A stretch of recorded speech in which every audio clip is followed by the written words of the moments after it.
Hey weirdos, I'm Ash. And I'm Elena. And this is Morbid.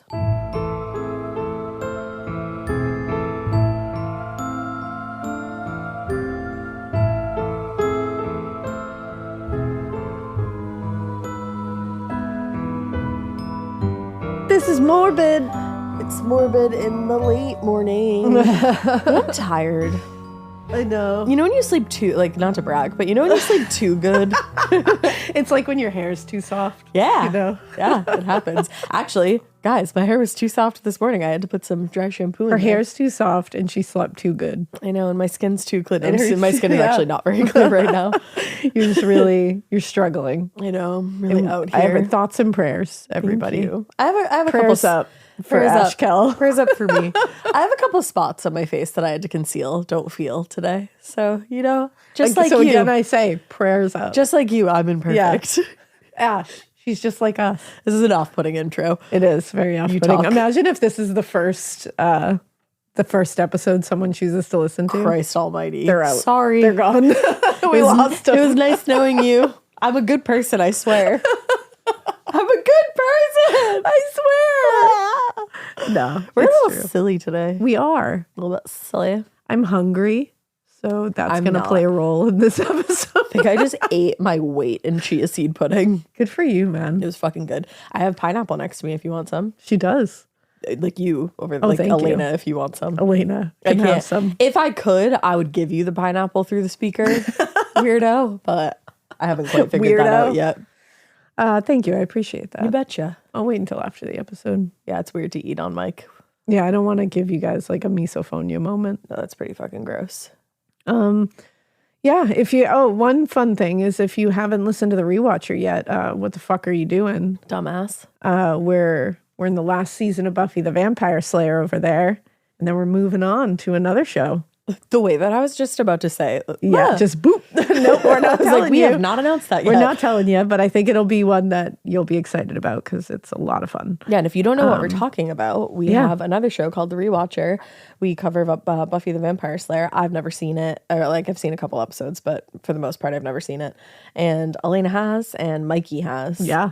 And now we're going into another show that I have literally never seen even a single episode. And Elena has and Mikey has. Yeah, this one is going to be even more wild just because Ash, at least with Buffy, had seen like bits and pieces. Yeah, just like growing up with you. But this one, she's blind. Yeah, I have nothing. completely in the dark about. So this is going to be a real experience. In fact, I was getting, Yeah. you guys were talking about it in code earlier. Yeah, me and Mikey were texting hilarious moments. It was making me TO'd. And we said, don't worry, we'll show you this conversation when they come up. You did. That was nice. That was nice of you because I was like, But there's something really fun with it too that we'll get to announce soon. A little added fun thing with that season of The Rewatcher. is there? Yes. We were just talking about it. Oh, yeah. I was like, what? Anyway, So yeah, go check it out. If you haven't listened to The Rewatcher yet, it's a lot of fun over there. it is fun. And I think you guys will dig it. Yeah, and we do Scream too. So listen to Scream With Caleb. with Caleb. We listen to we listen to and watch horror movies. We And do then both. We cover them, and we all pick a different one every week, and it gets pretty fucking crazy. It does. It gets funny over there. Yeah, it gets silly. So if you needed to round out your morbid listening experience, I highly recommend that. just a whole bunch of Elena and Ash Yeah. and friends. And free. And friends. All right, well, I have a weird fucking case for you today. Yeah, you do. I know this case, like I knew of it, but I didn't know all the details. This is the case of Frederick Bourdin and the disappearance of Nicholas Barclay. Interessante. It is an interesting case. It's pretty sad, but fascinating. And you're just like, how the fuck did this happen? Yeah. But I'll tell you how. I am wondering that. So let's start at the beginning, which is June of 1994. Nicholas Barclay was 13 years old, and he got into an argument with his mom over something pretty trivial. Nobody really knows like exactly what they were arguing about, but it was a pretty common occurrence between the two of them to be fighting. So Nicholas was definitely a troubled kid. He had a lot going on. We'll get into some of it later. But that specific day, his mother, Beverly Dollarhide, was really just in no mood to entertain this argument. So rather than continue it all, she gave Nicholas $5 and she was like, go play basketball with your friends. Like, get out of the house. Yeah. A few hours later, after his friends had gone, like all gone home, Nicholas called the house to ask his mother to pick him up. But his half-brother, Jason, picked up the phone and told him that their mom was sleeping and he didn't want to have to wake her up. So he was like, you got to walk home. And hours passed and Nicholas never did return home. Oh, no. Yeah. That's such a sad way to, just your to think last that they were conversation. arguing. Yeah. They were arguing and then also being like, nah, I'm not coming to get you. Yeah. Like, walk home. Oh, that's sad. So sad. So at first, the family thought that Nicholas probably ran away, and they assumed, he'd just be back soon. His sister, Carrie Gibson, said he'd run away before for a night or two. He was mad at mom and said, I'm leaving. I'll find a new mom and a new home. He was not this nice, sweet, innocent kid. He was a very street smart city boy. But Nicholas didn't return after 3 days. So Beverly filed a missing persons report at that point. But he's 13. Yeah. And he's been gone for 3 days. Yeah, that's not The good. likelihood of them finding him at this point is pretty low. Yeah. So when the news that Nicholas had gone missing was made public, shockingly, it didn't come as a surprise to anybody familiar with the family. According to neighbors, the police would visit the house a few times per month because the arguments between Beverly and the kids, or between Beverly and her boyfriend, got so heated. Yeah. It seemed to be a pretty known fact that Nicholas was a difficult child. He was constantly getting into loud arguments with his mom. He was fighting with his brother Jason, and he had been known to run away from home on occasion. Beverly said he thought he was an adult. We called him 13 going on 30. It was very difficult to discipline him. If he made his mind up, he was going to do something. There wasn't much I could do. So when he was reported missing, no one outside the family seemed particularly alarmed. His disappearance never made the news. It wasn't news to them. It was just news to us. Oh. Just sad. Yeah. So weeks and weeks passed, but there was no sign of Nicholas anywhere. No one heard from him at all. The belief that he had just like run away pretty soon gave way to the belief that actually there might have been some kind of foul play involved. Yeah. Beverly said, I thought somebody offered him a ride and he got into the car. I think he would have gotten into a car with someone who kidnapped him. That's so scary. I know. Those weeks turned into months, the months turned into years, and it seemed like Nicholas was never coming back. Ugh. Then, out of nowhere, in the fall of 1997, 3 years after he had disappeared, the family got a call from the U.S. Embassy in Spain saying they had found Nicholas in a children's home and that he was desperate to return home. Can you even begin to imagine this? Like this, that would be unthinkable. Like you're just getting a call from a foreign embassy and they're just like, hey, your kid's here. Yeah. Just showed up. And how long was this again? 3 years. 3 years later. Think of how long 3 years is. Yeah. Like 3 years is an eternity. An eternity. So, and every single day waking up, just like filling in the blanks of what happened to your kid. And then you get a call like, oh, he's just here. And now he gets to come home. Yeah. Like you'd be, I feel like the mix of complex emotions that you would be feeling would be so overstimulating because you'd be like, it's like excitement, grief for what they could have potentially been through. How did they get there? Who was with them? Yep. What have they been dealing with? How'd they get all the way to fucking Spain? Are they okay? Living in Texas? Yeah. Like, holy shit. Yeah. Well, according to the Spanish authorities, Nicholas had told them very little and was by all accounts very deeply traumatized by what had happened to him. From what they could piece together, this is like a little bit triggering. Nicholas had been kidnapped from Texas by human traffickers who sold him into essentially sexual slavery until he was able to escape after 3 years of enduring that abuse. He ended up being discovered by 2 French tourists who were in Spain at the time, and they found him by the side of the road near a diner and just called the police. After conducting a basic interview with him, the authorities were convinced that he was an American, and they were eager to return him to his family. His family obviously was elated by the news that after 3 years with no answers, their son and their brother, their loved one, was coming home. Yeah. His sister Carrie coordinated everything with the embassy, and she made plans herself to immediately travel to Spain to be the one to bring her brother home. But because of the circumstances of his disappearance, the case ended up being transferred to the FBI, who would now be opening an investigation and vowed to capture the men who had kidnapped him in the first place. But this complicates things, obviously. Oh, massively. Yeah. Yeah. So when Carrie arrived in Spain to meet her brother, she really didn't know what to expect. I would have no idea what to expect. From what she'd been told, he had experienced horrific abuse at the hands of his kidnappers. And obviously, she knew that going through an experience like that will leave some kind of long-term emotional effect on a person. Absolutely. Like psychological scars. And she also knew that 3 years had passed. And in that time, Nicholas would have changed physically, especially when you think about the jump from 13 to 16. Oh, for sure. That's a big jump. Yeah. So it seemed likely that maybe she wouldn't recognize him immediately. And despite having prepared herself for the worst, when they finally met in Spain, Carrie didn't have much trouble recognizing her brother. She said he had changed somewhat, but as far as she could tell, he was Nicholas. That said, there were things about him that did give her pause. She said he talked with a funny accent, but it was always a whisper, very quiet, like he was hiding. She also noticed that his eyes, which were always a very vibrant blue, if you look up pictures of him, he has like striking eyes. Yeah. Now they were light brown. So that's weird. Yeah, that doesn't happen. Yeah. The handlers from the embassy explained that while he was being held captive, the abusers would beat him if he spoke English, so he learned to speak in a way that would please them. And they explained that according to Nicholas, the captors had also injected his eyes with some sort of solution to change their color. Holy shit. Yeah. And as for his quiet, skittish behavior, obviously Carrie rationalized it by reminding herself that he had been severely tormented and traumatized. Yeah. So that was going to change his behavior around others. For sure. You know? So that night, she spent hours going through an old photo album with her brother, just giving him updates on everybody, reminiscing, pointing out people, being like, you remember auntie, you remember uncle, this like mom, you must miss mom. Yeah. And he said very little, but he seemed interested, and she said she could tell that he loved seeing the pictures. But before they could leave Spain and return to Texas, the U.S. Embassy obviously needed to certify Nicholas's identity.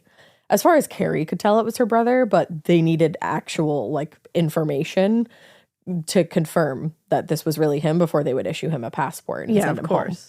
So the following day, Nicholas met with a judge from the embassy who had devised a strategy to determine if this was in fact Nicholas Barclay. In their meeting, the judge showed Nicholas 5 photographs of his family, his quote-unquote family, and asked him to identify various people in those pictures. He correctly identified the first 4, but he was unable to identify the 5th person, like the person in the 5th image. Huh. Yeah. Now, even though he hadn't been able to identify all 5 correctly, the judge reasons that 4 out of 5 was sufficient, and the embassy issued him a new passport, and he was off to return home to Texas. I mean, Trauma. that's the thing. There's like that element of unthinkable trauma here. Yeah. That is playing a role in all of these decisions, I feel like. It would play a role in most of my decisions. 3 years. Of being human trafficked. I mean, that's something most of us, luckily, fortunately, can never even begin to conceive. Human of the trauma trafficked, that would come to that. Taught to speak a different language, injected Forced in the to eyes. speak a different language. Right. Like so injected in the eyes, like big so things I going can on. see how they would be like, okay, yeah. You got 4 out of 5. Maybe his memory is not going to be as clear. Right. You know? You can see it. You can kind of see it. Yeah, of course. So with all the details and the paperwork squared away, Carrie and Nicholas went to the airport the next day, and they were, prepared to leave Spain. To Carrie, he seemed incredibly nervous about the flight or returning home, maybe a combination of both. She said, I didn't understand why he was so nervous. He was constantly watching people, watching me. He was always watching me. Which obviously she had some kind of strange feeling about it. Yeah. Once they got back home, though, Nicholas was welcomed with open arms by almost everybody in his family. At first, the attention and warmth did seem to be overwhelming for him. To the family, he seemed pretty shy, pretty withdrawn, obviously very guarded. But like Carrie, they reminded themselves that he had undergone a profoundly traumatic experience, so it made sense that he wasn't like super duper happy, like he was before. Yeah, of course. So within a couple months, Nicholas did seem to relax and he was settling in. He started hanging out with his old friends. They were super happy to have him back, obviously. And he even seemed to be kind of developing a crush on one of the girls in the neighborhood. The change was positive, and it seemed to indicate that he was returning to his old self. But there was still one big hurdle before he and the family would be able to put this whole thing behind them. Because of the alleged kidnapping and the human trafficking, the FBI was obviously eager to pursue the case, and they wanted to speak with him immediately. So after letting him get settled back in with his family, they scheduled a meeting with Special Agent Nancy Fisher, and Beverly and Nicholas sat down with her at the Texas Center for Missing and Exploited Children. Given what had happened, Nicholas was obviously eager to get through the interview as fast as he could and never talk about what had happened to him again. Can't blame him. Yeah. While that would be easy to understand, though, there was still something about Nicholas and his behavior that struck Nancy Fisher as unusual. Later, she said, "Not that people can't change in 3 years, but this person did not appear to be 16. He had a shadow of a beard, a dark beard that I doubt Nicholas would have had at the age of 16, since he had blonde hair." Yeah. And if you do look at pictures of like when he was found 3 years later, he looks like he's in his 20s. Oh, 100%. Like he looks like a man. Yeah, it's shocking. It is. Not to say that like Everyone ages 16-year-olds differently. And yeah, like, you know. right. Like some 16-year-olds, you're like, holy shit, you look so much older. But Yeah. this was a little different. But he also obviously appeared to be nervous and uncomfortable, but almost unusually nervous and uncomfortable. But like the others, Nancy was like, he's been traumatized, he's been brutalized, it's going to change a person, especially in this setting where they're disclosing the most horrific details about their abuse to a stranger. Yeah. So she gave him a little bit of a Leeway here, yeah. leeway, yeah. According to Nicholas, he said he had been abducted by the, quote, military overseas on the night that he went missing. He said his captor approached him on the basketball court, chloroformed him, threw him in a van, drove to the airport, and they left the country. He claimed that from then on, they would move him around often. He was always kept in rooms with other children that were also being trafficked, and they were regularly assaulted and sexually abused by high-ranking members of the military, he said. In the report prepared after the interview, Nancy Fisher described various aspects of his abuse. This is pretty graphic. But she said every night, all the kids were raped and molested by men. These men were American, Mexican, European. They kept burning him and giving him insects to eat. His left foot was broken by a crowbar. The boy's identity was changed by changing the hair color, eye color, or other ways. His eye color was changed from blue to brown by use of a solution. Ugh, So this is awful. like horrific. Yeah, There's unimaginable things. I can't even like go there. I can't either. Nicholas claimed that he only managed to escape that night because his captors forgot to close the door securely. And that's how he got out. Damn. Yeah. He said he got out of the building and just ran for hours until he couldn't run anymore. And that's when he was discovered by those 2 French tourists who obviously called the police. Which you wonder at that point, you're like, so did anyone else try to escape? That was my immediate thought. Yeah, I was like, literally just going to say that. Wouldn't we be hearing that like other kids showed up? Yeah, they left the door open and one kid's running. I'm assuming Most of the not kids are everyone running. is going to No, run. of course Obviously, not. there's fear, but But there's going to be at least another one. more than one. Yeah. So Fisher said later, "This was a horrendous interview and I was shaken by it when I left because I felt all the horrific emotional side effects that go with listening to such a story." So she thanked Nicholas for being super candid with her, and she assured him they were going to find the people who had done this to him and bring them to justice. Before leaving, she reminded the family that because this was an open and ongoing case, they really should avoid speaking with the press because it could compromise the investigation. Yeah. Despite the warning, the news about Nicholas's ordeal and his return home had already gotten out, and the family was constantly getting calls from reporters. About 2 months after Nicholas had got home, private investigator Charlie Parker got a call from a producer at Hard Copy, the national news magazine program, and they wanted to do a story on Nicholas, but they were having trouble getting in touch with the family. So it was their intention to hire Parker, who worked out of San Antonio, track the family down, and get their consent to cover this story. Parker actually had no difficulty getting hold of Beverly and Nicholas, and to his surprise, they seemed pretty eager to share their story, which was not great because the FBI literally said, don't do that. Just said, don't do that. And like anything the FBI tells me to do, I'm prob's gonna listen. Yeah, if they say don't do that because it's going to compromise a giant child trafficking ring that they're trying to, eradicate. Take down. Yeah. Listen to that. I'm gonna listen. Yeah. Yeah. Just a few days after reaching out to the family, though, Parker found himself invited into the family home. He was watching as the local news taped an interview with Nicholas just sitting in the living room.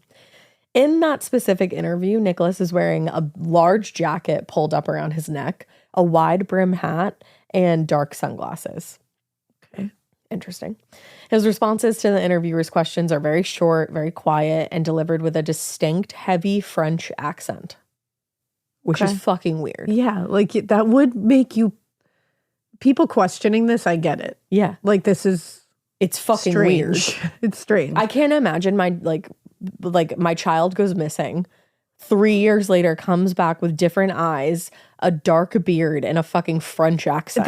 It's the eyes that I'm having trouble. Yeah. That I would have. But again, like I understand desperation. Yes. Could also be playing a role into this, that you are just desperate to have your child back and you will just kind of ignore the red flags because you're like, I just want this to be him. It's like the case that you covered, the Bobby Dunbar case. Yeah, it's like you just desperately want your child back. So you'll just kind of put yourself in a headspace of like, this has to be him. Yes. Because otherwise something terrible happened. Otherwise he's gone. Yeah. I can't take that. Right. And I'm sure like in some ways it would feel like, don't rip this child away from me. Like if, they're thinking like this is my child, or even like they've convinced themselves. Like they've convinced themselves, and it's like, don't take him away again. Yeah, kind of exactly. Thing. So Charlie Parker was watching the interview in a separate room where he could see Nicholas clearly. And as it happened, he also found himself standing next to an old photograph of Nicholas on the wall. As he watched Nicholas being interviewed, his eyes just kept darting back and forth between the photograph and the young man in the other room.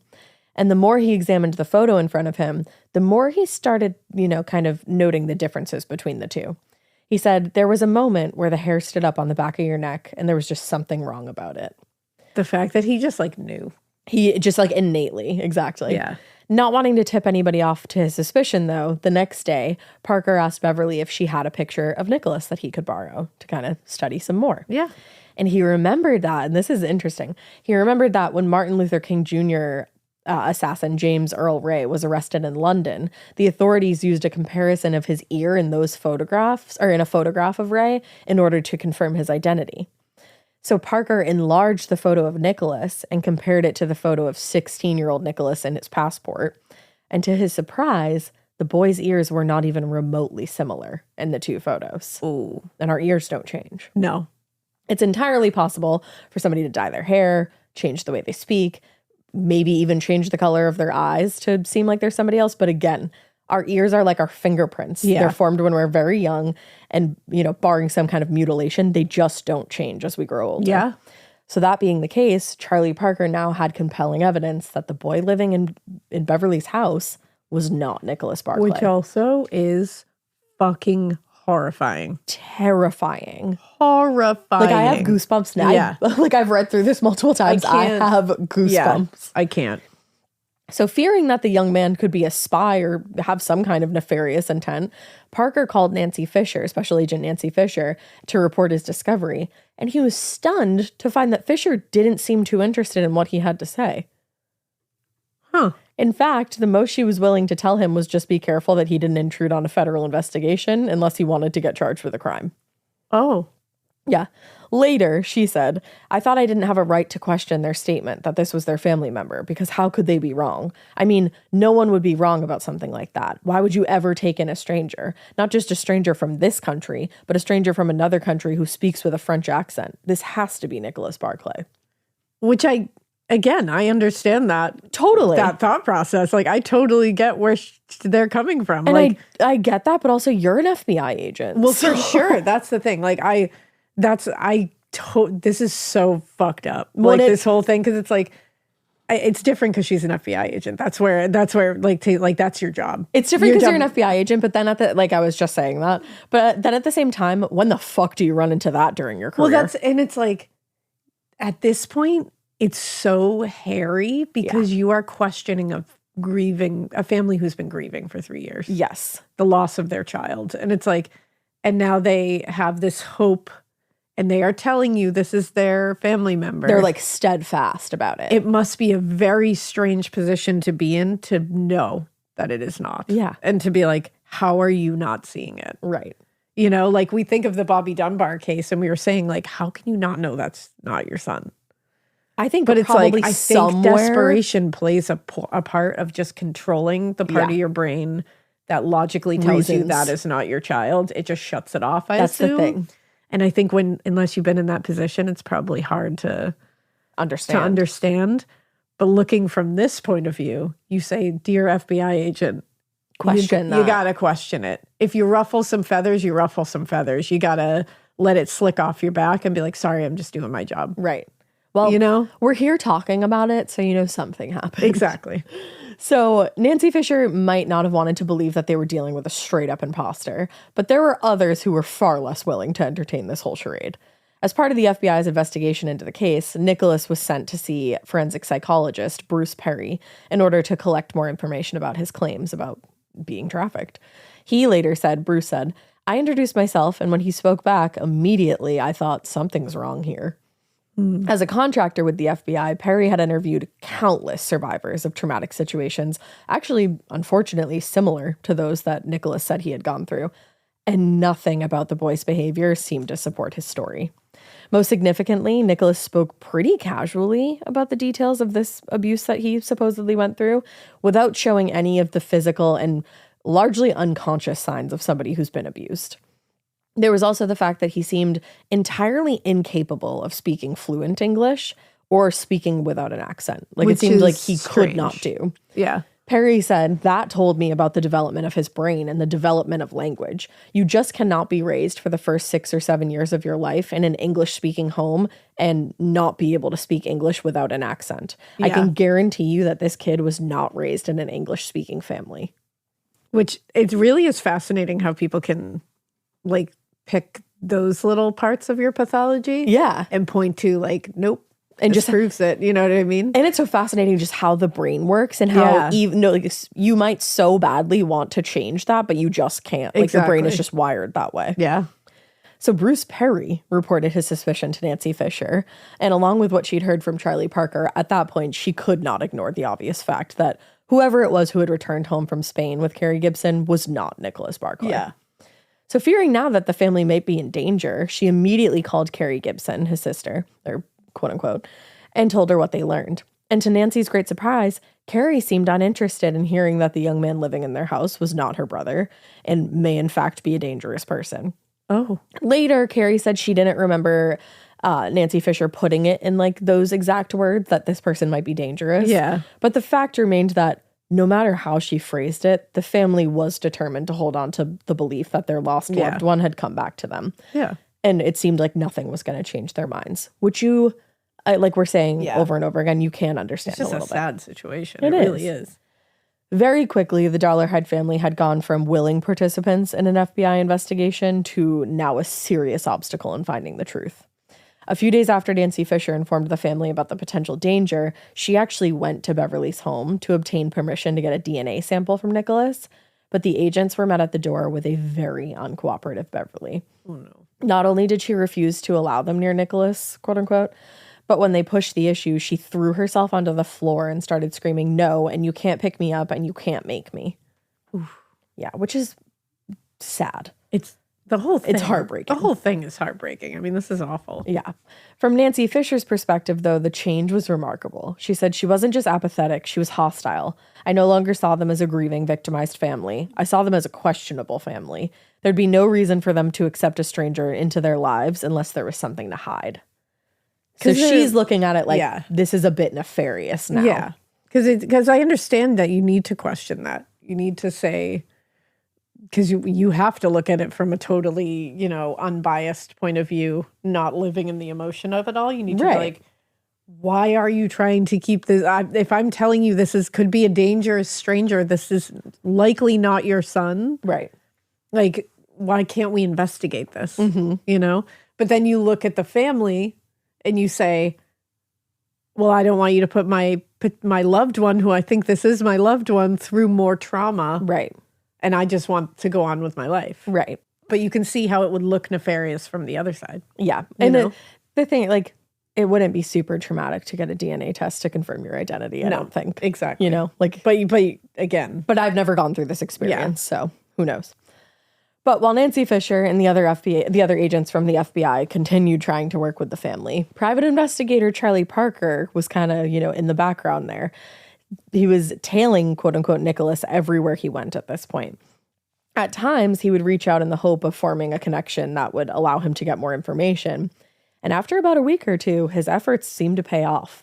One afternoon, Charlie Parker invited, quote unquote, Nicholas out for breakfast at a local restaurant. And they sat down together. They apparently ordered some hotcakes. And the conversation eventually turned to the night that Nicholas disappeared several years earlier. Parker said, "You really made your mother mad," referring to the fight that he had gotten in with his mother before he left to play basketball. Mm-hmm. And at hearing that, the man sitting across from Charlie Parker put his fork down, looked up at Parker and said, "She's not my mother, and you know it." I would Holy shit. my pants. Charlie Parker was probably like, wow, I thought that was going to be a lot more difficult. Yeah. And Holy also, shit. obviously, Charlie Parker knew. He fully knew. Like, he had studied the ears and everything. Yeah, like, he knew. Innately, he knew. You don't go that hard unless you're pretty sure that you're right. Right. But then to have somebody confirm it must be just a whole different thing. You must be orbiting at that point. Like, I would be shot into the Kuiper Belt. And then you're also like, okay, cool. Who the fuck are you sitting across from me? Who the fuck are you? And two, what the fuck do we do next? Yeah. Like, what do I do with this information? Because now I know. Right. It's like, is the family going to take this? Yeah. And how are they going to take it? Exactly. So once the confession was out of his mouth, it didn't take long for the imposter Nicholas's story to fall apart. A short time after that breakfast meeting with Charlie Parker, he was fingerprinted by the FBI, who ran the prints through the international database and almost immediately got a hit. Which, like, fantastic. Why the fuck didn't you just do that as a precaution originally? Okay, thank you. Because my first question was going to be, wait a second. They didn't fingerprint him? Why didn't I think of that We could have started, like, that judge's idea was super cute and, like, super fun. Like, that should have been along family with pictures. Fingerprints. Right. Dental records. The whole nine. And what's wild is I didn't question earlier why they didn't do fingerprints or I think you probably just assumed they did. I think I assumed they did, and now I'm like, wait a second. Yeah. No, why wouldn't you do that to begin with? Clear as day. Yeah. Wow. Certainly is. The fact that they didn't fingerprint him to begin with is mind-boggling. Yeah, I'm that's baffled. Truly baffling. My baffleds are baffled. Truly. So the young man who had been passing himself off as Nicholas Barclay for several months now, living in this family's home, was in fact a 25-year-old French man named Frederick Bourdin. Yeah, so see, there was a reason he looked that old. Not only was he 25, he was a fugitive wanted by the Interpol on several counts of impersonating other people all around Europe. Oh, no. They had been living with a motherfucking fugitive. Oh, no. Can you imagine? That's not good. You think your 13-year-old son disappeared. Like, you're not only you think, he did disappear. 3 years later, he comes back. The FBI is like, yay, woo, he's back. We showed him some photos. He knows you guys. It's great. And then you find out you've been living with a 25-year-old French fugitive. I'd be like, what the who did I piss off in a past life? Seriously, I'd be like, when does it end? Truly, when does it end? Holy shit. A 25-year-old French fugitive. And you've just been laying your head down at night with that man in your house. Yeah. Pretending to be your child. And also, this guy, what the fuck? It's weird. This family lost their 13-year-old child and you prey upon that? You gotta be the lowest form of scum. He is a mentally ill human being. He, I will say, has a very tragic backstory. It by no means excuses what he did, but there's some psychological thing that played out here. So in retrospect, it obviously seems unbelievable that anybody would have looked at a 25-year-old man, specifically this 25-year-old man, and believed him to be 16-year-old Nicholas. Like, I was telling you I was doing this case and you looked at the pictures and you were like, how the fuck did anybody think that? Yeah. But he had gone out of his way to make himself appear younger. And when it came to manipulating people, he was a master manipulator. Still, the difference between the two people is immediately apparent. Bourdin himself said in a 2011 interview, I mean, who wouldn't see it? Yeah. He himself was like, yeah, that's fucking crazy. Yeah, like when I saw the pictures, I was like, I don't know about that. Yeah. I don't know about that. One of these things is not like the other. Yeah. So the revelation that Nicholas was actually Frederick Bourdin was a shock to many of the people who had, closely followed this story or who were involved in this story. But it also raised several new questions. Chief among them, who the fuck was this guy and why did he want to impersonate an American teenager? Yeah. Given that his history is almost entirely self-reported and the fact that he is a consummate liar and con artist, it's pretty difficult to know how much of his personal history is true. But throughout the last decade or so, it does seem like he has this kind of remarkable willingness to be honest about his life and his crimes. So it's possible that he told the truth with regard to his history and his motives for this whole thing. Yeah. So Frederick Pierre Bourdin was born June 13th, 1974, to a single mother, Ghislaine Bourdin, in Nanterre, France. France. Why can't I say France? France. Why did I say it like a France? In France. Anyway, at the time of his birth, his mother was very young, and his father was an older man from Algeria, and he was already married at the time, so Ghislaine never told him about her pregnancy. Not very prepared or very interested in being a mother, Frederick ended up being raised by his grandfather, who he claimed was an abusive racist who treated him very badly because he was mixed race. Frederick said, "Before I was born, I already had the wrong identity. I was already prepared not to know who I really was," which is really sad. That is sad. In a 2008 interview, Ghislaine recalled that her son was like any other child, totally normal in his early years, but she said she didn't have much experience with him when he was young. Okay. Yeah, just before he turned 3, he was removed from the home and placed with her parents because of her lifestyle. At the time, she was a heavy drinker. She usually didn't have a job. She was in no way fit to be a mother. Yeah. And besides all that, according to one relative, she really didn't want anything to do with that child. That's sad. It is really sad. That's really sad. It doesn't give you a right to traumatize people later in life, but no, it's very sad. You feel sad for the child. Yeah. When he did see her, Frederick remembered his mother being very dramatic, constantly needing attention. So relatable. While most people would have been happy to see their children and, make their children the center of attention, Ghislaine seemed kind of frustrated when the focus wasn't on her and when, Frederick was getting attention. So she would feign illness when he was around, and especially when they were alone together, and make him run and get help. He said to see me frightened gave her pleasure. That's fucked up. So she's like, fucked. Yeah, that's really fucked up. If this is true, because again, this I is was his going to account. say, because remember, he's a con man. Right. Caught between his grandfather's abusive, abuse and his mother's disinterest in, whatever was going on there. Yeah. Frederick started creating fantasies in his head about who his real father might be. And when he entered school, he started telling stories about his father. He told his classmates that his dad was a British secret agent, among other lies. But no matter how outrageous the stories about his home life were, his peers more often than not seemed to believe him. A former teacher of his said he had this way of making you connect with him. And they described Frederick as a, quote, precocious and captivating child who had an extraordinary imagination and visual sense, drawing wild, beautiful comic strips. So there was a lot going on in his mind, for sure. At the same time that his creative side was emerging at school, like cool, teachers started noticing other, more troubling aspects of his personality. Not cool. He was rebellious, he acted out a lot, and he showed what teachers described as signs of mental distress. So something was going on. At one point, he told his grandparents that he had been molested by a neighbor. Oh, God. But it doesn't seem like they did anything to report that or have that investigated. So after that, he became even more rebellious and even more defiant. When he was 12, his grandparents weren't able to control him anymore, and he was usually in trouble for acting out at school or stealing from neighbors. So his behavior got him sent to a facility for troubled children. And that's a fact. Yeah. During his time in the children's home, he seemed to get even more creative with the stories that he was telling. He got more dramatic, more detailed. In 1990, when he turned 16, he was required to move to a different children's home for older kids. But after just a few days there, he ran away and hitchhiked to Paris, where he invented his first fake identity. He said he was a lost British teenager named Jimmy Sale. Later, he said, "I dreamed they would send me to England, where I always imagined life was more beautiful." But the problem was he spoke almost no English, so the authorities in Paris didn't believe his story, and eventually he confessed, gave them his real name, and they promptly returned him back to the home. Oh, geez. Yeah. So lots of failures here. Yeah. So his performance of Jimmy Sale, lost British teen, might not have been very convincing to win him a free trip to England. But it did seem to work for a little bit. He was almost convincing them. In fact, if he had spoken English and been able to give some other details and, explain away flaws in his story, he might have been able to pull it off. He wasn't super far from pulling it off.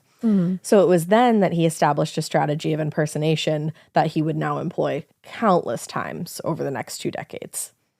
By 1992, he had impersonated more than a dozen fictional children and just bounced around from one children's home to the other, just lying about his identity. But now that he was 18, things were different. They didn't send 18-year-olds to children's homes. They sent them to prison or just kicked them out to live on the streets. And at the same time, he hadn't received any education or life lessons, anything that you need to live successfully as an adult. Yeah. So he decided he just wouldn't live as an adult. Instead, he continued impersonating children all over France, fleeing when he was found out, only to restart his ruse somewhere else with a new fake identity. By that time, he had accumulated a pretty significant record with the Interpol for lying to authorities, falsifying his identity, falsifying documents.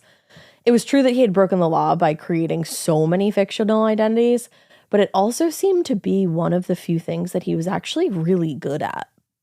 Like, he got caught, obviously, because you can only put up things like that for so long, but he was... He got away with it for a while. He got away with it for a while, and the way he would manipulate people, like, they did believe him. Yeah. He had this ability to make people believe him. Yeah. Which is really fucking scary. Which also makes you question a lot of his background. Yeah, that you can't verify, at least. That you can't. Yeah. Well, he kind of said, having spent so many years in institutional care, he had a keen understanding of how to elicit sympathy from adults and how to exploit their guilt. Absolutely. He knew which buttons to push in order to get what he wanted, while also making them overlook obvious inconsistencies in his story. In the time that had passed since his teen years, his fantasies and his stories had gone from, creative play to now criminality. Yeah. But the motive always seemed to be the same. Despite having become a straight up con artist and an impersonator, his identities weren't about money or anything like that, or like stealing from people. He just said, for as long as I can remember, I wanted to be somebody else, someone who was acceptable. Which is really fucking sad. I know, that's the thing. If it's like that's really the case, then that's devastating. He never got charged with like any theft or anything like that. Like, he was always just charged for being a con artist and like falsifying documents to be a child. Well, and it's like you wanted to, like, he's wanting all these things that he didn't get, and these people treated him so badly, but then he's going and like destroying people's lives. It's fucked up. And it's like, that's not going to help. It's not going to help. I think he didn't learn like compassion, empathy, like relating to things to one another, humanity. And it's like, I think if he had seen a psychologist while he lived in those children's home, he might have turned out to be a very different person. Yeah, potentially. But like you were just saying, because he had the childhood he did, being passed around people who just truly couldn't give a shit, he never felt wanted or loved anywhere. But when he created stories about being a lost child or sometimes a mute, traumatized teenager, he found the kind of sympathy and care that he always wanted. Even being placed in a children's home, he said he felt more comfortable than he ever had been with his mother or his grandparents. Wow, that's really sad. He said, nobody ever gave a damn about me. So to be put in a place where somebody really cared about me, I was reborn. Wow. Which is sad. That's horrifying. Yeah. But unfortunately, no matter how good he was, like we know, the characters and identities he made for himself over the years only lasted so long before he was found out and had to move on. Mm-hmm. In October of 1997, his latest scheme had earned him a stay at a child welfare home in Spain, where a judge gave him 24 hours to prove that he was a teenager or face criminal penalties. He was going to go to prison. So panicked that now he had overplayed his hand and could wind up in jail, he told the manager of the home that he was an American teenager who'd been kidnapped and brought to Spain, and all he wanted was to go back home. He played the trauma card and convinced the manager to let him be the one to contact his family in private. And he even got them to agree to letting him do it in the manager's office, like alone. Which is wild. How do certain people just have this ability? Because here's the thing, like, it is insane, but I know people who I think could pull this off. 100%. That's the thing. There are certain people who just have this ability. Yeah. Con artists are scary, like, fucking people. Damn. Because you hear, like, there have been people in my life and I'm like, how the fuck did you get away with doing that? And like, how do you not care about hurting somebody like that? How do people just let you do it? And how do people let you do it? But they do. It's crazy. So this happened the night before he was to be fingerprinted by the Spanish authorities. Fingerprinted. The night before. He spent the entire night placing calls to various police stations and cities across the U.S. Every time he would claim that he was a Spanish police officer who had found a missing American boy, but he said the boy refused to speak to them, so he was reaching out on the boy's behalf to find out whether or not this boy matched any of their missing children. Wow. Which, like, imagine getting that call. You'd be sus about that call. Absolutely. So he did. Like, he struck out repeatedly that night, but then he got a hit at the Texas Center for Missing and Exploited Children. After providing... That's terrible. What was basically a description of himself, the operator told him the description sounded a lot like that of Nicholas Barclay, a teenager from San Antonio, Texas, who had gone missing 3 years earlier in 93. So Bourdin asked the operator to fax a photo of Nicholas, and he did, or they did. And when the image of the missing boy came through, Frederick was like, this is a long shot. Like, I don't really even look like this kid, but I'm going to try because it's my only hope. Wow. He said he thought to himself in that moment, he's been missing 3 or 4 years. I can guarantee one thing, there would be a change. If there's a change, there will be doubt. If there's doubt, then I have a chance. That is chilling. It is. That is so chilling. Because he did not give a shit about what that could do to this family. He didn't even think about it. Yeah, he just said, I can't go to prison, so this is what I have to do. I can't go to prison, so I'm just going to ruin this family's life. Yeah. Wow. So it was then that 25-year-old con artist, Frederick Bourdin, transformed himself into 16-year-old missing teenager, Nicholas Barclay. While the authorities started contacting the embassy and the family, Frederick worked fast to make his appearance match that of Nicholas to the best of his ability. He dyed his hair blonde. He even had one of the other residents tattoo him with the initials that Nicholas had tattooed on his hand and his ankle. Yet even those alterations, like with those alterations, tattoos. He got, he dyed his hair. He got tattoos for this. But even with those alterations, he was sure that he would be found out immediately and sent to prison. He just was like, it's worth a try. Wow. Later, he said, you can't prepare to play a role or be a person you don't know. But when the first interview happened and the embassy official seemed satisfied with the story, it did seem possible. Still highly unlikely, but possible that he could pull it off. Then in the days that followed, he thought surely he'd be discovered as a fraud at any minute. But every passing step, everyone seemed to believe his story with no hesitation. The reality is that obviously, like, a lot of people don't want to question a story like this. No, of course not. Especially one that he had told where, you know, he'd been traumatized and everything. So it worked. So all the cards fell into place. Yeah. And it was pretty much what he assumed. People were easy to manipulate when you knew what buttons to push. And he did know what buttons to push, the trauma buttons. Yeah. But his biggest challenge, he figured, came when Casey Gibson, Nicholas's real sister, arrived in Spain to pick him up. Frederick was convinced that after days of pretending, he was going to be found out when Casey got there. But he said Casey didn't appear the slightest bit suspicious, so it seemed like he might actually get to leave Spain. In fact, when it came to establishing his identity for the passport, something he definitely thought was going to trip him up, it was Casey who prepared him for the test unknowingly.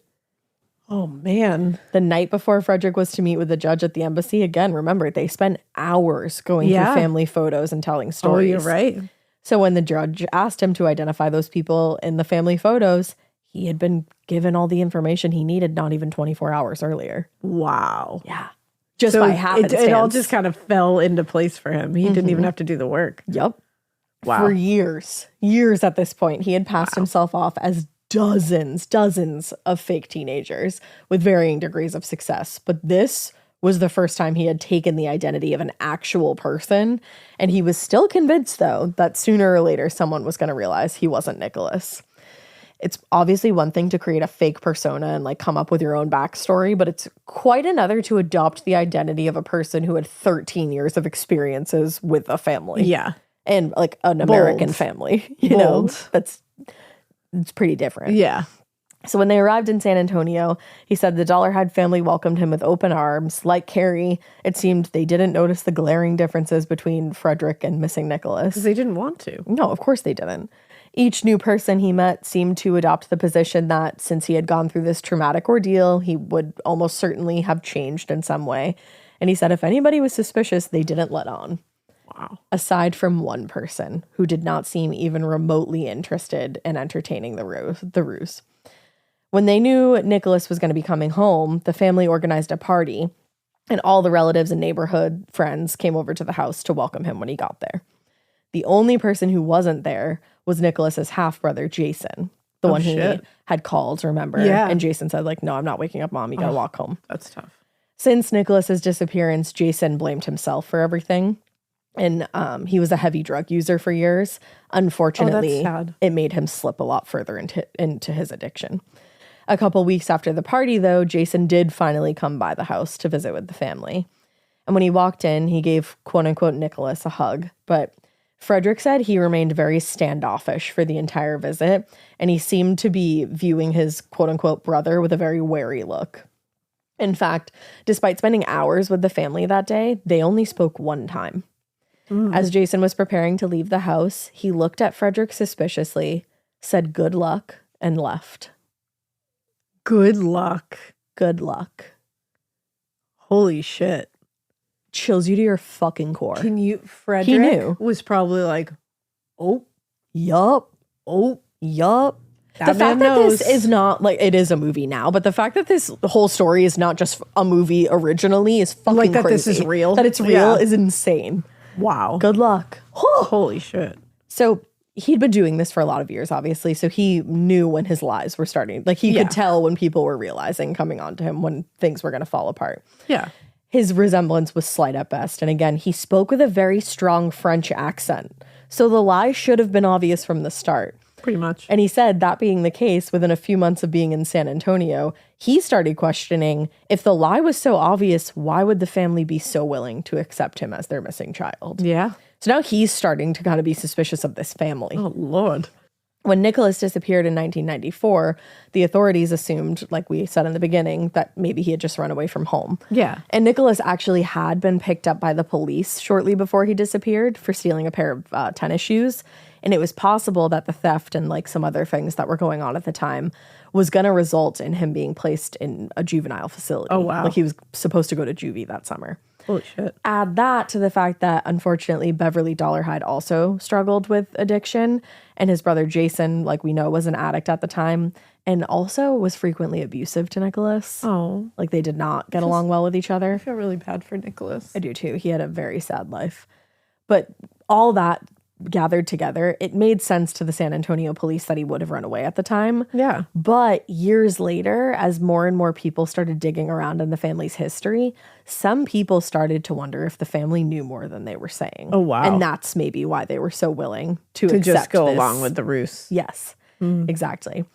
It was clear, obviously, that Jason immediately saw through Frederick, but he seemed perfectly willing to let everybody else go on pretending, which Frederick said struck him as very strange. Well, that was when you said he said good luck and left. I'm like, all right, if you can tell that this is not your brother, You're not worried for your family? why are you just letting this go? Right. And that's not exactly being like, how guys. that's exactly how Frederick felt. Yeah. Which it's wild to be on Frederick's level right now. I know, I hate it. Thought process wise, but But it just makes sense. yeah, it's a question that It you is. have to ask. Right. You can't just pretend that that's not weird. No, it is fucking weird. Yeah. Later, Frederick said it was clear that Jason knew what had happened to Nicholas, which is chilling. And that's, according to Frederick, I'm not saying that he did. Yeah. At the same time, PI Charlie Parker, though, also began to suspect that the family might have been involved in Nicholas's Charlie disappearance. Parker. Charlie Parker. Oh shit. In his research, he learned that a few months after Nicholas's disappearance, and this is fact, it's not like alleged or anything, Jason called the police to report that he had seen his brother trying to break into the house one night. But when he called out, Nicholas ran away again and was never seen ever again. Huh. Parker knew that while, sure, this could have been true, it also very well could have been Jason attempting to make the authorities think that Nicholas was still alive, which was a kind of strange thing to do unless maybe he knew what had happened to Nicholas. Eek. Or maybe knew who was involved or It was was trying involved. to keep it going. Yeah. Getting back to Frederick, though, once the positive ID had been made, he was arrested for lying to the FBI. It's kind of a big As deal. he should be. Yeah, they will definitely always arrest you for that. Yeah. And he was also arrested for entering the U.S. on a false passport, among various other things. Upon being arrested, though, he told the local FBI and the local police and the FBI that he was confident that Nicholas's family had killed him and had welcomed him into the family as a way of further covering up their crime, Oh, that's awful. which is so fucked. The accusation, along with other facts of the arrest, were enough to make the family give up their insistence that this was Nicholas, and this whole thing finally came to an end. Years later, Beverly herself admitted that after a few weeks of having Frederick in their home, she did start to doubt whether or not he was Nicholas, but she kept that suspicion to herself. She said one of the things that tipped her off was, quote, Nicholas was a warm child, always hugging her and kissing her. But she said this person in her house was cold and extremely guarded. She had noticed it the first time that they hugged at the airport, and she never really, like, he never really seemed to get comfortable around her, and vice versa. But she said at the same time, she just wanted to believe so badly that it was her son that she went along with it. Well, and also it's like if he's just been in part of a human trafficking ring, He might not want to be he might not want to hugging. touch you. Yeah. Like he might not want to be touched at all. Right. So it's like that would not shock me. No. Like I would expect that, to be Same. honest. I'd be like, you probably don't want anyone touching you, regardless of who they are or what their intention is. Right. So that wouldn't like shock me. Wouldn't shock me either. And that wouldn't be like a weird thing to point out that like, Yeah. you know what I mean? Like I feel like that would just be like par for the course with that kind of thing. You would think so. I think we also right now have a lot more information about like what happens to people and like what that all entails. Who knows what she knew about that in that immediate moment, you know? But still, it's weird. Yeah. I agree with you. So while Frederick sat in a cell, Nancy Fisher started now looking into the claim that the family was responsible for Nicholas's disappearance. Unfortunately, and, you know, not surprisingly, the family was not cooperative with the investigation. I'd be pretty pissed if this happened to me. But Beverly refused to help. She said if Jason did something to Nicholas, I didn't know about it. And I can't imagine Jason ever doing that. It's just not in his makeup. Which, like, he was abusive to Nicholas. So he's, you know. Well, like, I'm not like, I don't know what happened here. Nobody so I'm does. not going to say anything happened. To me, that's just a strange way of wording that. Yeah. If I have children, I'm not saying like if one of them killed the other one, then I don't know about it. Yeah. Like that's not going to be in my vocabulary. Like No. that's not going to be even in the orbit of possibilities. It's going to be, of course that didn't happen. There's no fucking way that would happen. Exactly. And again, I'm not saying that means that something happened. I'm It's just a saying weird way to word strange it. way to word that. Completely agree. Like I wouldn't have worded it like that.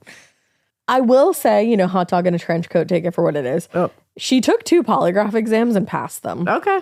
But then they had her do a third, and she failed every single question on the third one. So that Which just shows goes you to that show you polygraphs are just shit. they're shit. How do you pass 2 with flying colors, and then the third one you fail fail one with flying colors? every question? Yeah. And also, like, if you already passed 2, why are they making you take a third? Exactly, because they know it's bullshit. Yeah, I'm like, this is a waste of time. But Nancy Fisher said of the third exam, she practically blew the instruments off the table. Damn. I was like, yikes. Jason himself was even more uncooperative. When Nancy Fisher sat down to interview him a few weeks later, she said he was hostile. He refused to help in any way. Shortly after that interview, he checked himself into rehab for drugs, but he left halfway through before finishing the program, and he died from an overdose a short time later, which is very sad. Yeah. The investigation into the family pretty much stalled because the investigators couldn't find anything concrete linking the family to his disappearance, but, you know, there were suspicions still. Nancy Fisher said, I do feel like the family knows the whereabouts of Nicholas Barclay. I think Beverly and Jason knew at one time what happened to Nicholas Barclay. And that's just the FBI speaking. Yeah. I'm not saying I know what happened. That's just the FBI saying it. Other investigators shared the belief. They cited the history of violence in the home, the evidence of the abuse documented before Nicholas went missing. But unfortunately, to this day, he remains a missing person. That's really sad. Really sad. After a few weeks of arguing back and forth with the prosecutor, Frederick Bourdin accepted a plea bargain, and in September of 1998, he pleaded guilty to perjury and obtaining and possessing false documents. When asked why he had perpetrated this crime against a grieving family, he told the judge he was merely seeking love, which outraged the family. Yeah. And would outrage me. Yeah. That's great. Go find love somewhere else. Yeah, go figure it not out, with man. my grieving family. Yeah, that's fucked up. Go fuck yourself. The judge actually sentenced him in this case to 6 years in jail, which is more than 3 times the recommended sentence for that charge. Which is pretty crazy. Yeah, it is. When you think about like all that goes into the scheme that That's he the played thing. out, Like, it's pretty diabolical what he did. It's yeah. like, but holy remember, shit. he took a plea, so there were Yeah. some charges that were dropped. Yeah, of course. So the judge did everything he could. After Frederick completed his sentence, he was obviously deported back to France, where he got right back to his old ways, impersonating fake teenagers. So it did nothing. No, it literally did nothing. He was continuing to impersonate people, and he actually spent time in prison, like multiple times. Eventually, he got out and met and married a woman named Isabel, who he met when she reached out after seeing him on TV discussing his history and what she described as his quest for love. Ladies, we have to do better. It's true. Okay? We have to do better. Yep. We really, really have to do better. Yeah, we do. Okay. They are still married to this day, and they did have 5 children together. Wow. According to Frederick's mother, when the family got the invite to the wedding, they didn't go because she said no one believed him. I wonder why. Like, that's bad. If you're sending out a wedding invite and everybody's Nobody like, oh, believes that's that probably you're fake. even getting married. Like, you've been lying for a You're a long pathological time. liar. It's sad. It's Yeah. sad. As for his new role of husband and father, those who know him best do not believe that Frederick has changed at all. According to his mother, he is a, quote, liar and will never change. His uncle, Jean-Luc Drouart, he agreed, saying, you can't just reinvent yourself as a father. You're not a dad for 6 days or 6 months. It's not a character. It's a reality. Yeah. And that's that. And that's it. That's on that. Holy shit. What a wild thing that played out here. The real like loser in all of this, like the person who lost is Nicholas. Yeah. He's lost. Still.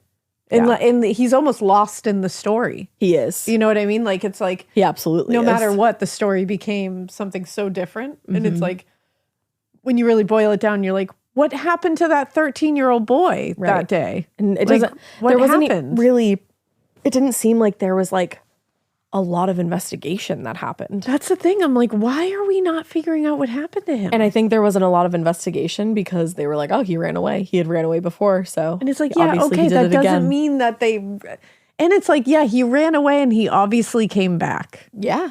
You're telling me that kid just ran away and never came back? Never popped up anywhere? Yeah. Ever? Yeah. Like That's the Nicholas thing. Barclay just does not exist anymore? I don't know what happened to him, obviously. I don't think he ran away. I don't I either. think somebody did something bad to him, Yeah. whether it was somebody who did it like while he was walking home. Yeah, it could easily be a stranger. You know, the FBI could be right to suspect the family. Who knows? Like, I don't know. That's the FBI suspecting Yeah. that something was closer to home here. That's on the FBI. That's That's not on the me. FBI. I'm not. I'm definitely not the Federal Bureau of Investigations. You know, I too am not the That's Federal Bureau of Investigation. Would you tell me if you were? I would. The day I become the Federal Bureau of Investigations, As a I whole? will absolutely update you. I'll Yeah, shoot let you a us know. text really Cool. quick. Thank you so much. Right when it happens. That's super great I'll throw of it you. on my Instagram. Perfect. I won't see it. Yeah, you won't see it. Yeah. But everybody listening will. This is a strange story, Yeah. an upsetting story, and no one wins No. in this Well, and story, which is like very sad. something I forget what you said earlier, but like you were saying he just gets lost in this story. He does. The other thing is he maybe wouldn't have gotten so lost in this story if Frederick hadn't done what he did. He absolutely wouldn't have Cold gotten cases lost. get investigated all the time. Yeah. 3 years into that, they might have found something if they continued Frederick's- looking. But Yeah. they thought he had they thought he had come home, and then when they realized it wasn't him, they had a whole other situation Yeah. to deal with. But they were having to deal with, okay, is this him or not? Right. And it's like, and that's precious time they could have spent looking into this case. And he's just gone. Nicholas is just gone now. And then by that point, the family's angry and upset. And then some of them have, I think Some of them are pushing back on like investigations, and it's like you've really lost the sauce here. And Yeah. it's like, again, there's a 13-year-old boy who went missing. Yeah. That just is gone. gone in this whole thing, and it's just the Frederick show. Hopefully someday they can, like reopen up an investigation and I figure hope out what so. happened. Like we I want always to know say, what happened to him. cold case is never cold. And like No, they're not. a 13-year-old should never go missing and not be found. That's the thing. That's fucked up. Come on. It's like, it's Somebody just really knows sad. something. And it's just sad that I think in his 13 years of life, he didn't get to be happy Yeah, often. it sounds like he didn't get a lot to be a kid, Yeah. you know? Yeah. Sad case. It is a sad case. And Frederick's childhood is fucking sad too. Maybe. Maybe. Well, he was in those homes, so that's That's sad. true. That's facts. Yeah, So that's sad that he had That to is be sad. put into homes. for sure. It's just a sad case all around. Yeah, but it's a bummer. don't impersonate people, okay? Don't do that. Unless it's for you're impersonating Kermit the Frog's voice. Yeah. Do voice impersonations; those are fun. Yeah, those are fun. Yeah, not like other. Not missing children. Don't do that. I don't have to tell you that. Yeah. If I have to tell you that, turn without this off saying. and seek help. Yeah, that should really go without saying. All right. Well, we hope you keep listening. And we hope you keep Weird, but not so weird that you don't take our advice and not impersonate missing children. Dicks. Yeah, just like be cool. Don't be all uncool. Don't be all uncool. Countess Luann.